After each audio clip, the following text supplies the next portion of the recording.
sehingga untuk menghindari penggunaan efek efisien, maka sepanjang mengenai fakta-fakta yang terungkap dalam persidangan dalam merupakan suatu kesatuan tidak terpisahkan dari nota pembelaan pledoi ini.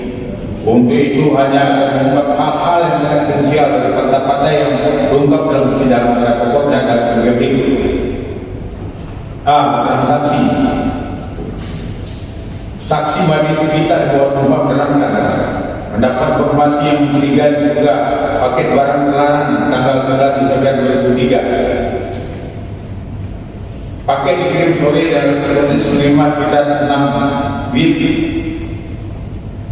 Sekitar dengan adanya kejadian yang menimpa terdakwa mulai dari ayah yang sakit kanker stadium 4 sampai meninggal dunia, dan saat keluar dari masa rehabilitasi terdakwa diduga cerai. Perlu diketahui support atau dukungan dari orang terdekat atau keluarga sangat berperan besar dalam kesembuhan mental dan ketergantungan narkotika. 3. Bahwa terdakwa merupakan pecandu narkotika dibuktikan dengan kesaksian dari saksi Imade Sugita dan Sumarno, dan terdakwa sudah menjalani rehabilitasi yang kedua kalinya, yang seharusnya hukuman yang tepat ialah rehabilitasi untuk menghilangkan ketergantungan akan narkotika. 4. Selama masa penyidikan di kepolisian hingga persidangan, terdakwa belum melaksanakan asesmen yang mengakibatkan terdakwa tidak mendapat keadilannya, di mana semua hak dari terdakwa dan penyidikan menjadi kacau. 5. Bahwa terdakwa merupakan pecandu yang telah menyalahgunakan narkotika yang kedua dan ketiga, sehingga penerapan pasal yang tepat ialah pasal 127 ayat 1, dan sedangkan jaksa penuntut umum mendakwa pasal 114 ayat 1, 112 ayat 1, dan 111 ayat 1. Maka penerapannya menyalahi undang-undang narkotika. Hukuman yang tepat kepada terdakwa ialah dengan rehabilitasi agar terdakwa dapat lepas dari kecanduan narkotika, bukan dengan hukuman penjara. 6. Bahwa dari dimulai penyidikan sampai dengan persidangan, terdakwa belum dilakukan asesmen yang menyebabkan penerapan pasal terhadap terdakwa tidak tepat, sehingga terdakwa tidak mendapatkan keadilan, yang dimana majelis hakim telah membuat penetapan yang memerintahkan jaksa penuntut umum untuk dilakukan asesmen terpadu, namun penetapan tersebut belum dilaksanakan oleh jaksa penuntut umum. 7. Bahwa apabila hasil visum et repertum atau asesmen menyatakan bahwa terdakwa adalah terbukti sebagai pecandu berdasarkan pasal 127 ayat 2, maka menurut pendapat kami pasal yang tepat untuk diterapkan adalah menggunakan pasal 103 Undang-Undang Nomor 35 Tahun 2009 tentang narkotika untuk memutus yang bersangkutan menjalani rehabilitasi di rumah sakit. Ya, udah mulai, Pak. Oke, lanjut apa pledoi hari ini? Singkatnya apa yang ingin sampaikan? Ya, pertama pasti kita membantah semua ya dalil-dalil jaksa yang menuntut Amar ya dengan pasal 122, 111, 114, tentu dengan dasar-dasar hukum juga. Berarti bisa dibilang ingin adanya rehabilitasi buat Amar ya Pak? Ya kalau dari fakta ya, dari saksi, kemudian alat bukti, dapat fakta di persidangan, dan ahli itu udah jelas di situ bahwa kan ya rekan-rekan wartawan kan tahu juga bahwa ini kan pasal yang terbukti itu kan cuma 107 ayat 1 dan putusannya kan harus direhab. Jadi kan ya dengan sangat jelas di situ kan bahwa Amar ini satu klarifikasi pasal yang didakwaan itu oleh jaksa itu tentang penjual, pembeli, perantara. 114 itu broker di mana? Di persidangan broker itu perantara. Amar ini kan tidak terlibat apa-apa, tidak yang aktif itu siapa? Ya kan? Jadi kita lihat ada indikasi kan saksi mahkota ini kan seperti melepaskan diri gitu.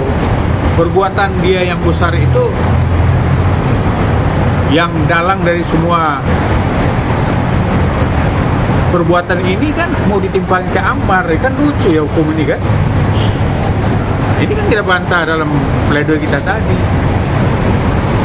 Karena pasal yang ditemukan itu kan pasal broker, perantara. perantara itu kan harus aktif. Oh ini loh, saya punya narkoba, ada yang mau beli nggak? Nah, kemudian perantara maksudnya ada orang beli ya harus menghubung dia. Ini kan nggak ada. Terus bagaimana pasal itu harus tetap mau dipaksakan? Oke, sejak kapan bang si Amar menjual biji pala bang? Hah?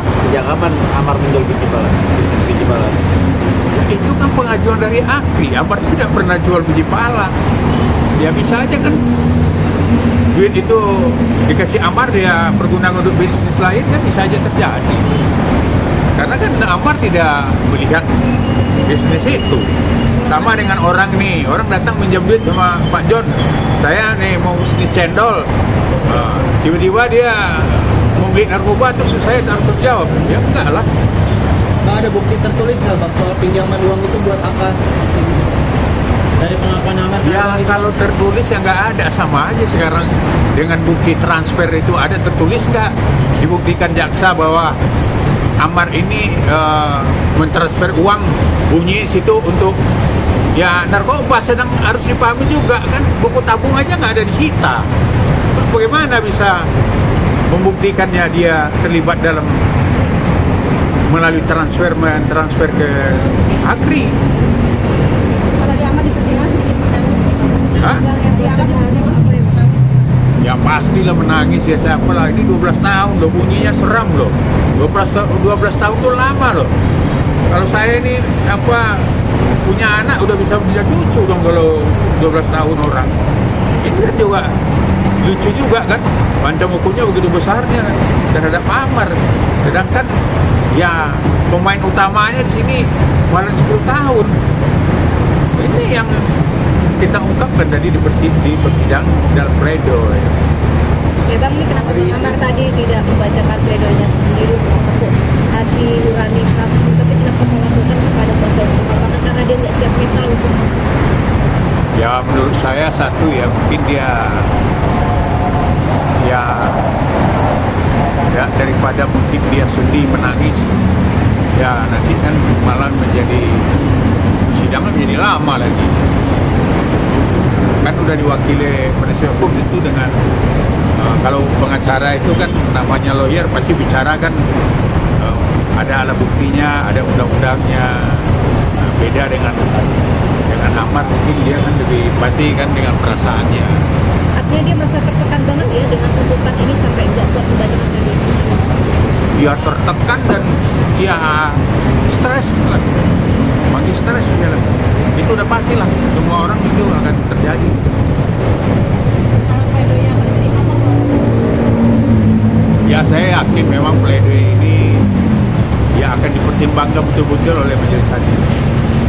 Karena kan dari fakta persidangan kan udah ada catatan-catatan yang dia tulis di situ kan.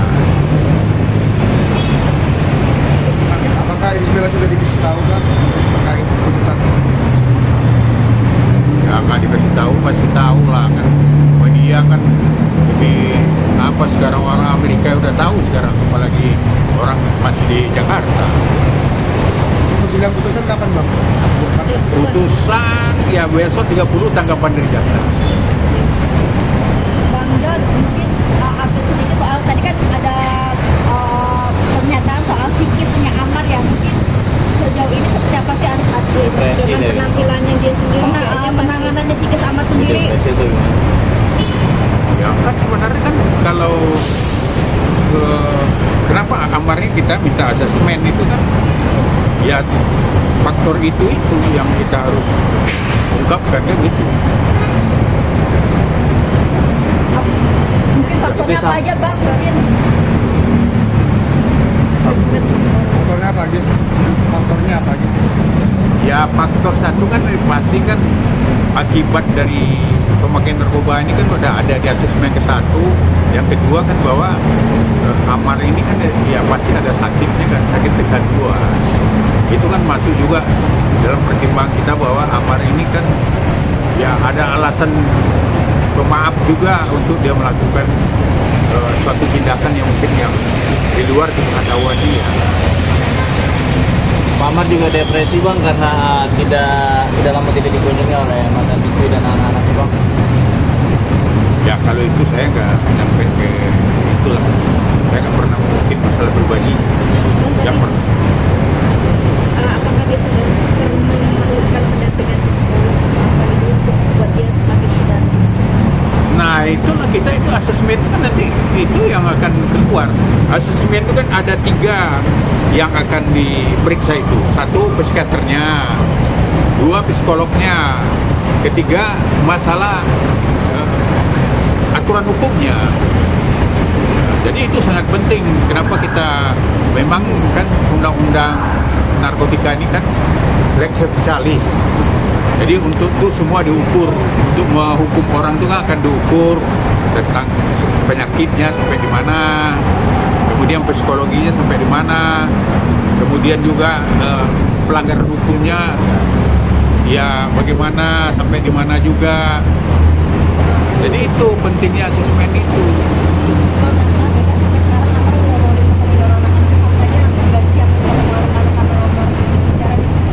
Ya saya kalau masalah itu saya nggak pertanyakan karena ini kan udah di luar konteksnya tugas pengacara. Lain kalau ada amar ya merasa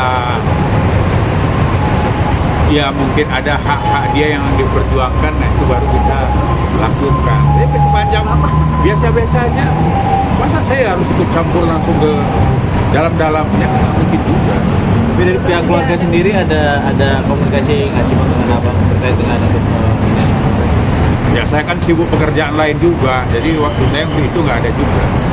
Tapi sejak dia ditangkap kan dia waktu itu kan pakai ya, dan ini kan ditahan di hutan Salemba dan dia pasti ada dampak-dampak dari pakai itu kan buat segala macam itu. Dia apa dipantau dokter atau kayak gimana? Ternyata kalau jadi ini akan ada dampak terhadap.